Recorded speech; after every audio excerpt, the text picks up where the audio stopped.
प्रभु के धन्य नाम की स्तुति और महिमा हो। पवित्र शास्त्र से मनन। आज के इस भाग में हम देखेंगे प्रेरितों के काम, उसका 4 अध्याय और 12वां पद। और किसी दूसरे के द्वारा उद्धार नहीं, क्योंकि स्वर्ग के नीचे मनुष्य में और कोई दूसरा नाम नहीं दिया गया जिसके द्वारा हम उद्धार पा सकें। परमेश्वर का वचन यहाँ बताता है उद्धार के विषय में।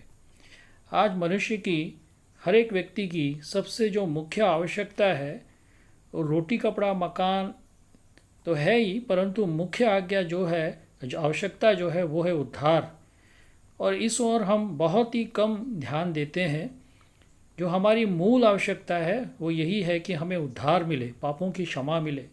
और इसके लिए हम बहुत ही कम समय इस पर विचार करते हैं, इसके लिए सोचते हैं। मौका भी मिलता है तो हम कहते हैं कि फिर कभी देखेंगे, सोचेंगे, और हम इस तरह उसे टाल देते हैं। और ये उद्धार है क्या? उद्धार है पापों की क्षमा, मोक्ष, मुक्ति, अर्थात मृत्यु के पश्चात हम जो है स्वर्ग में रहें सदा सर्वदा के लिए। परमेश्वर ने इसके लिए एक प्रबंध किया, वो है प्रभु यीशु मसीह। इसलिए यहाँ पे लिखा है कि और कोई दूसरा नाम नहीं दिया गया जिसके द्वारा हम उद्धार पा सकें, और ये नाम है यीशु मसीह। परमेश्वर का वचन कहता है यूहन्ना की किताब उसका 3 अध्याय 17 पद में, परमेश्वर ने अपने पुत्र को जगत में इसलिए नहीं भेजा कि जगत पर दंड की आज्ञा दे, परंतु इसलिए कि जगत उसके द्वारा उद्धार पाए। प्रभु ने हमारे लिए एकदम सरल उपाय, सरल रास्ता रखा है, वो है उद्धार पाने के लिए विश्वास। इफिसियों का खत उसका 2 अध्याय 8 पद में लिखा है, क्योंकि विश्वास के द्वारा अनुग्रह ही से तुम्हारा उद्धार हुआ है, और ये तुम्हारी ओर से नहीं वरन परमेश्वर का दान है, और न कर्मों के कारण, ऐसा न हो कि कोई घमंड करे। और ये कर्मों से नहीं है, परमेश्वर ने अपने अनुग्रह से, वो दया जिसके हम लायक नहीं थे, वो दया उसने हम पे की, वो है अनुग्रह।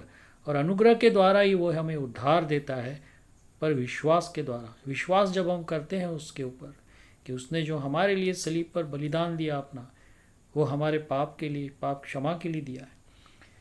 1 तीमुथियुस उसका 4 अध्याय 8वें पद में लिखा है, क्योंकि देह की साधना से कम लाभ होता है, पर भक्ति सब बातों के लिए लाभदायक है। देह की साधना से कम लाभ होता है। परमेश्वर का वचन हमें बताता है दैहिक साधना अर्थात कर्म कांड, चाहे हम कितनी तप कर लें, चाहे परिश्रम उठा लें, कष्ट उठा लें, लेकिन ये देह की साधना है और इससे लाभ नहीं है। हमें लाभ है भक्ति से। भक्ति है विश्वास। विश्वास के द्वारा हम उसकी भक्ति करते हैं, विश्वास के द्वारा हम उससे प्रसन्न कर सकते हैं। परमेश्वर का वचन जो हमारे लिए एकदम सरल उसने बताया उपाय, वो है विश्वास।